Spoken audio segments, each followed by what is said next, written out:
Hello, we're back again for Shakti Speaks. This time we're doing a nature edition in Portugal. Yes, as you can see, the nature here is so untouched. It's beautiful, it's thriving. So let's get started. We're going to do a few little clips. I'm just going to be asking Shakti questions, but instead of sitting across each other on a screen, We're together! We're together in nature in Portugal.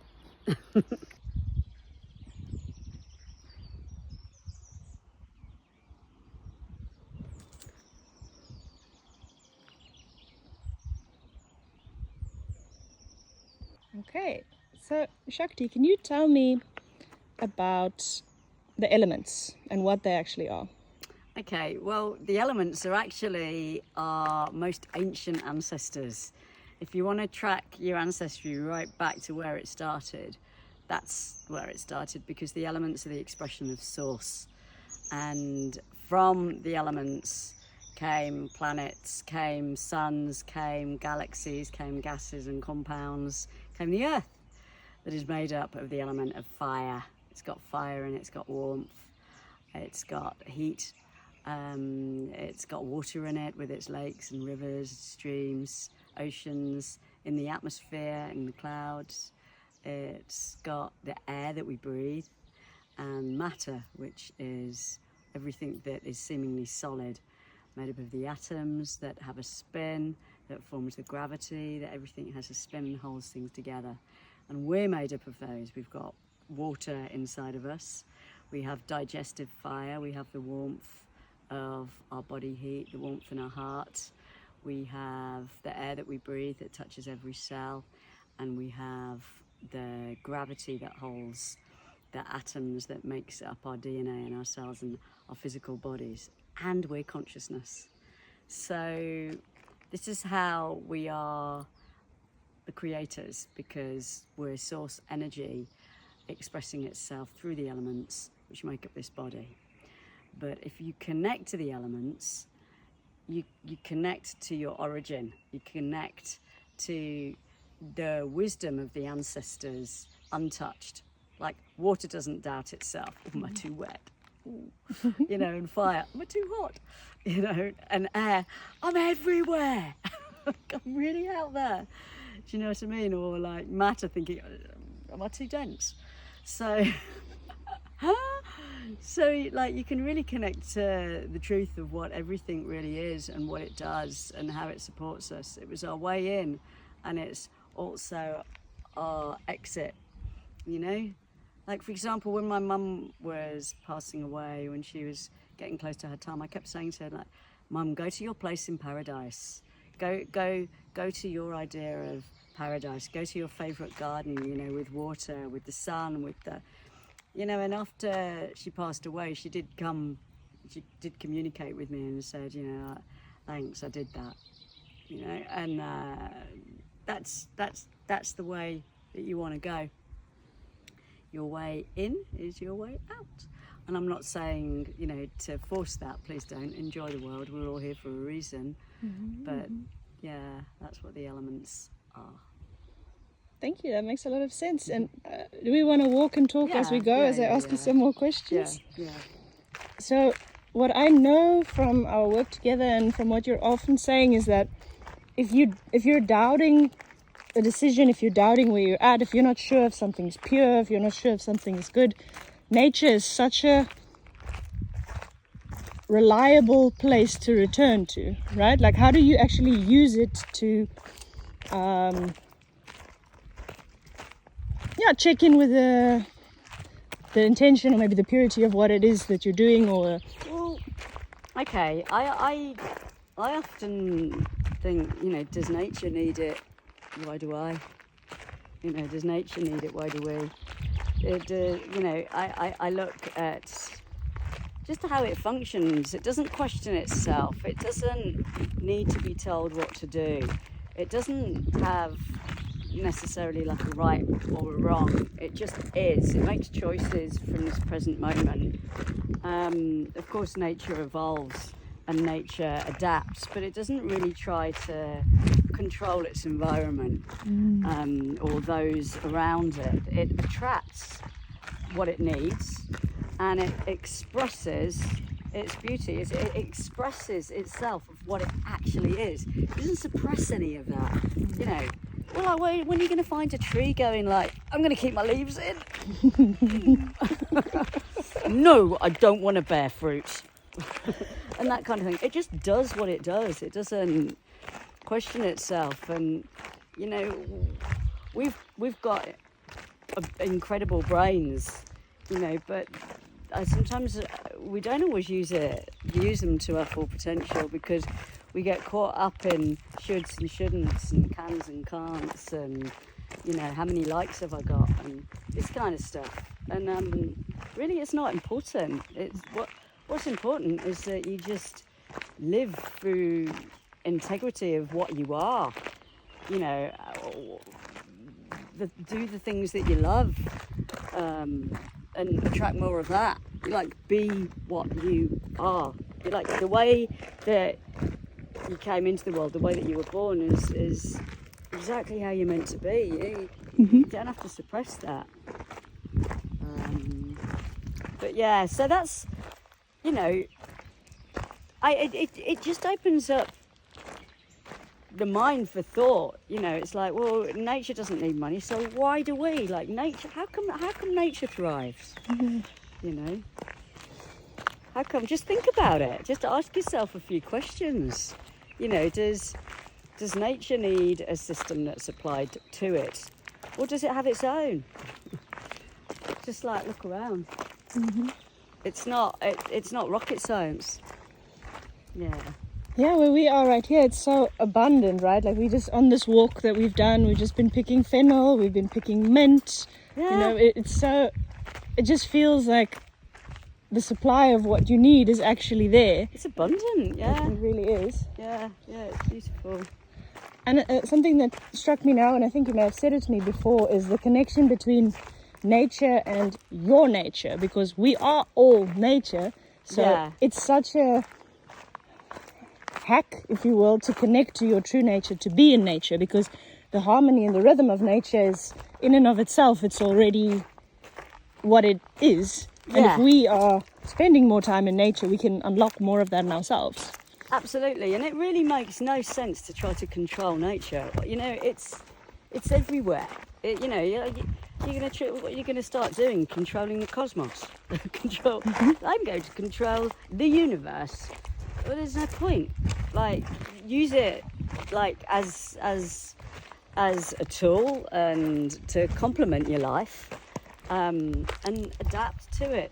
Connecting to nature really just does bring you into alignment with your own nature. You know, appreciating life at its most natural, in its most natural form. And I mean, you won't be able to see this, but as we're walking along, like the road in front of us is glistening, right? Because it's full of crystal. I'm not sure if you can see it. Oh, it doesn't really do it justice. No, so maybe if we pick one up. Yesterday we picked one up. Yeah. I'll see if I can find a decent sized one. But it's full. It's full of. I don't know whether you can see it glisten. Can you see that glistening? A little bit. It's just full of crystal. You know, and crystal has a charge to it. Crystal, like, pulses out energy, and it's also like a portal to other dimensions. It magnifies energy. You know, and we were talking about this yesterday. You know, the old wizards that you'd see in pictures and in cartoons, that they always had like a little white bit at the end of their stick. That was quartz. And they would use it to direct energy and direct focus and attention, and that's what it was for. I mean, they were like healers, right? So most of them, anyway. You have your own little crystal which you also picked up, and how do you use that in your day-to-day life or in your meditations? Yeah, it's a tiny little quartz, and I found it on a beach in Thailand, and I put it I put it in the top of my hair there, in my little top knot, and then I meditate, and it just really helps to bring focus in, to bring light in, to amplify what I bring in through my own body. I do the same, but not with a crystal. I picked up a stone in a river, at a special site that I was at, and I place it on my heart, and I find it so soothing, and it's like it absorbs a lot of my anxiety and my things that I stress about, and it's so supportive to me. Yeah. Do you go ahead? Things like that with stones that absorb energy, it's really important that you cleanse it, like that you cleanse them. So you would cleanse it. Say for example in running water, like this little babbling brook here, and like there's lots of people, they build these little dams and wells of fresh running water to for their homes, to collect the water. So it's beautiful. But you would cleanse a rock like that in fresh running water to keep it clean. How regularly would you do that? Well, I mean, it would depend how often you use it and what's going on in your life at the time. Like if you use a crystal or a rock and it absorbs a lot of emotion or tension because you're going through a lot, it's a good idea to cleanse it straight after if it's been quite intense. But otherwise, people cleanse their stones and their crystals, their rocks out in the sun, out in the water. Like the sun will charge it actually, but it will also cleanse it. But water's the best one, and salt water's even better. So 1 part salt, 2 parts water, and then you put your stone or your crystal in that. Not selenite. You wouldn't do that with selenite. It's not good for that. And amethyst as well doesn't really need to be cleansed like that. It's a self-cleanser. But other stones and rocks and things that you might use, you can cleanse it with light and with your intention if you know how. Certain herbs as well are very cleansing and purifying, but then it depends on what you're actually cleansing. So I would say fresh running water, salt water, and charging in the sunlight. And as you're speaking, off the top of your head, can you think of some other natural elements that we could use to support ourselves? I mean, I imagine everybody watching doesn't necessarily have the privilege of accessing a hike like this every day, but maybe something like a house plant. Are there things that you could think of that are accessible to someone that can't go on a hike every day, where they could draw support from natural elements? Well, yeah, I mean, like to cleanse the space, you can put like sea salt that you buy from the shops, from supermarkets and things, or your local little shop. Put sea salt in little cups and put them in the corners of the room. That absorbs negative energy, and also, if there's too much moisture. You can burn candles. You can buy sage and smudge. You can use sound. You can clap your hands. You can play like good vibrational music. You can learn other tools like Reiki or energy clearing. There are plants that you can get that, like the thick leafy plants are really good to absorb like radio waves, Wi-Fi, microwave type energy, and things like spider plants directly energy down, so that keeps it out of your environment. And you can get crystals and put them in the corners of your room, like amethyst and things like that, to ground too much electricity. There's a whole bunch of stuff that you can use. You can use singing bowls, tuning forks, gongs if you have them. But you might not fit one of those in your pocket. This morning you told me about pine tea and the role of pine needle tea. Yeah. Well, yes, because so where Megan's staying at the moment, and where I'm staying, it's a beautiful place. They've got this big pine tree, and it's really good for clearing your environment from Wi-Fi. If for those of you who are sensitive to 5G and Wi-Fi and things like that, you want pine needle trees. They really deflect that energy, and when you drink the tea as well, it helps to get that excess out of your body and heavy metals out of your body, and strengthens your immunity.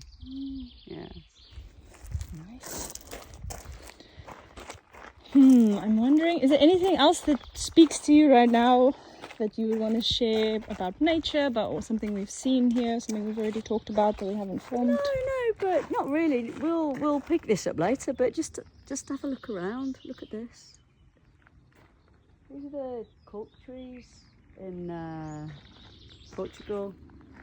Trade is big on cork, so they don't pull the tree down. They just take sections of the bark off and then put a number on it so that they know when to come back. And then they let the bark grow back and then they take it again. And it's used for, well, as you know, it's used for so many things. But look at them, I mean, these trees are magnificent, they're ancient. We did a video yesterday about connecting to the trees and having a chat with them and asking them what they had to say, actually. Yeah. It was quite beautiful. Yeah, and you picked up quite a lot from that, hey? Yeah, I did. It was really, really special. I might show that one day. Perhaps. Okay, well then we'll get back to our little hike, but we're going to try to do a few of these nature-based Shakti Speaks talks. We've got lots of other topics we want to share. And we'll share some different scenery. Look at these flowers before you go. Like, look, they're so pretty. They're so pretty. So pretty. They are very beautiful. On those ones. We'll show you, we'll make some little videos of other ones as we go along so that you can see them. Because there's some really beautiful ones. Like the ones we saw up the hill before we came down. They're really pretty. Like, look at this. Look at these. They look like little spaceships. Right, they're so cute. They're gorgeous. Okay, well then.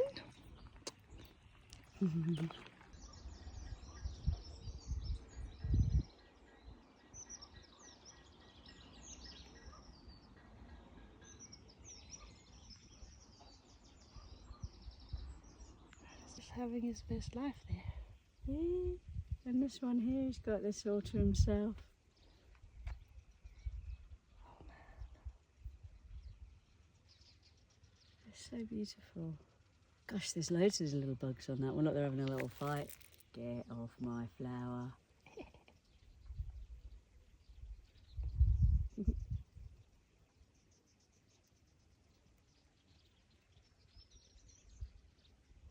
Oh, these are incredible. And these little space balls down here.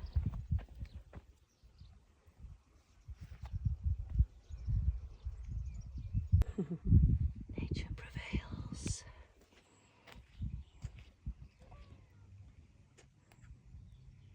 Should I get it to move? Come on, you don't want to be on the road. Come on. Oh, you abandoned, no. Ran away.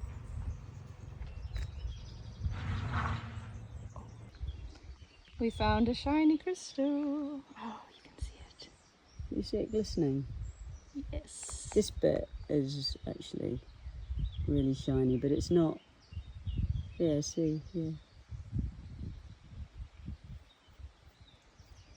You can't really. It's a lot shinier to us. Yes.